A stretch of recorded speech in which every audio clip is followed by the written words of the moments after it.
Welcome to Honeybee, real stories of love, lies, and betrayal, where every truth stings. Let's begin. My name's Dennis. The day I caught the woman I loved cheating, she didn't even try to hide that she was ready to move on. She laughed in my face as our marriage crumbled. Her betrayal hit me like a blow I never saw coming. She seemed so eager to leave, as if she already had her next move planned. But everything changed when she realized she wasn't walking away with anything. That's when the confidence drained from her face, and the smirk she wore so proudly vanished. I'll tell you how it all unfolded. But first, drop a like and comment where you're watching from. I first met Catherine at a friend's birthday party, a simple backyard get-together with music and drinks. Funny enough, I hadn't even planned to go. At the time, I was still reeling from a tough breakup that had ended months before. It was a long relationship, and when it fell apart, I buried myself in work instead of being social.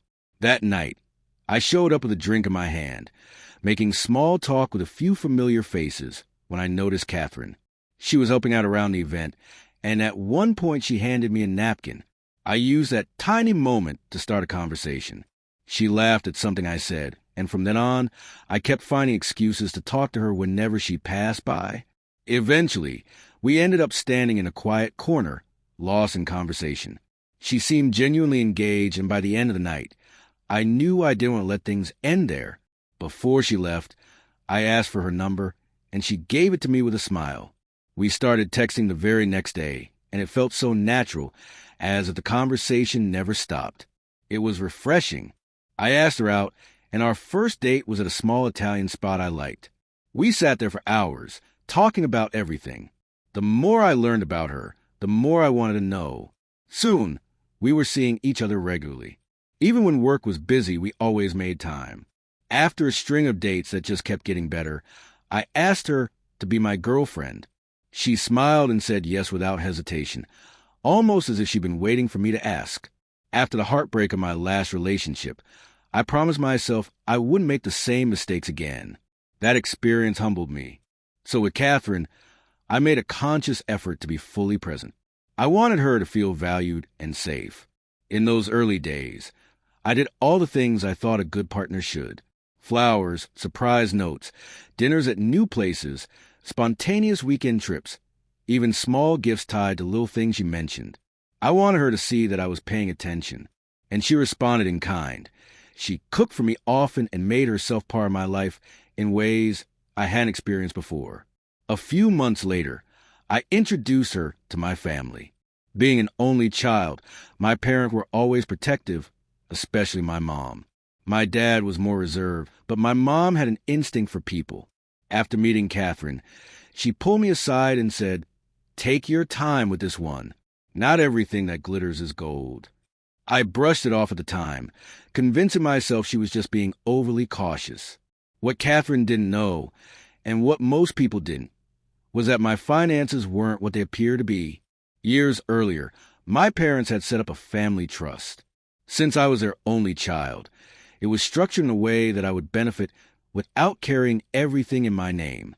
Major purchases went through the trust, and I followed their advice, not realizing then how important that decision would become. After 2 years together, I proposed. It wasn't a big production, just the two of us on a quiet beach at sunset. She said yes before I even finished asking. Within months, we had the wedding planned, and she moved into my house. That's when things slowly began to change. On the outside, our marriage looked perfect, but beneath the surface, cracks were forming. Catherine started complaining that I wasn't spending enough time with her. It didn't matter that I was working long hours to provide the life she was enjoying. I'd come home exhausted and be met with sarcasm. "Nice of you to remember you have a wife." No matter how I explained, she accused me of choosing work over her. What struck me was how little interest she showed in where our lifestyle came from. She never asked about finances, never questioned how everything was structured. She assumed everything, the house, the cars, the vacation home, the luxuries, were mine outright. On paper, though, I barely owned anything. Still, I spoiled her. I showered her with gifts, not because she asked, but because I thought it would keep her happy. Jewelry, trips, shopping sprees, Even setting up a business she said she wanted to run, but never followed through on. I didn't see it as transactional. I saw it as love. Things shifted around the 2-year mark. The honeymoon phase wore off, and I began thinking about starting a family. I brought it up one evening, telling her I was ready for us to have a baby. She froze and scoffed, "Are you serious?" When I said I was, she shot back, "I'm not ruining my body for a child." That moment broke something in me. Every attempt to revisit the conversation was met with excuses or silence until eventually it turned into fights. I told her how much fatherhood meant to me, and she dismissed it coldly, saying, "Just because you want to play house doesn't mean I have to wreck my body for it." After that, intimacy faded. We became roommates instead of partners. Over time, her behavior grew more suspicious. She went out more, dressed differently, kept her phone guarded, and took calls in private.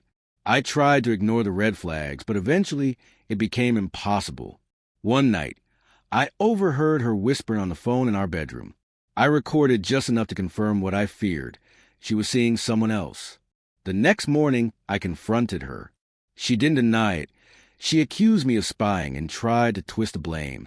But I stood my ground and told her we weren't going to last another year like this.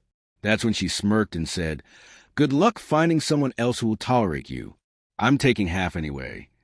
She thought she had me trapped. Days later, I was served divorce papers. Her lawyers came after me hard, painting me as a wealthy husband who owed her everything: alimony, property, cars. But she had no idea how my finances were structured. When it came time to disclose assets, the truth came out.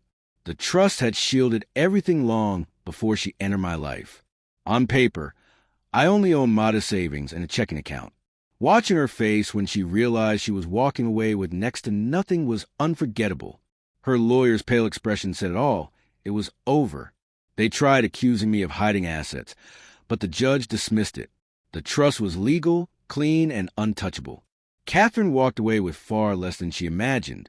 Later, I learned she moved in with a man she cheated with. But instead of living in luxury, she was supporting him financially. The man she threw it all away for had no steady income, and she was footing the bills. I don't wish her suffering. I just feel relieved I escaped before I was drained completely. Thanks to my parents' foresight, everything that mattered was protected. She only ever saw the wealth, not the shield behind it. And that shield saved me. So no, my marriage didn't end the way I once pictured it. But it ended the way it had to, and I'm at peace with that.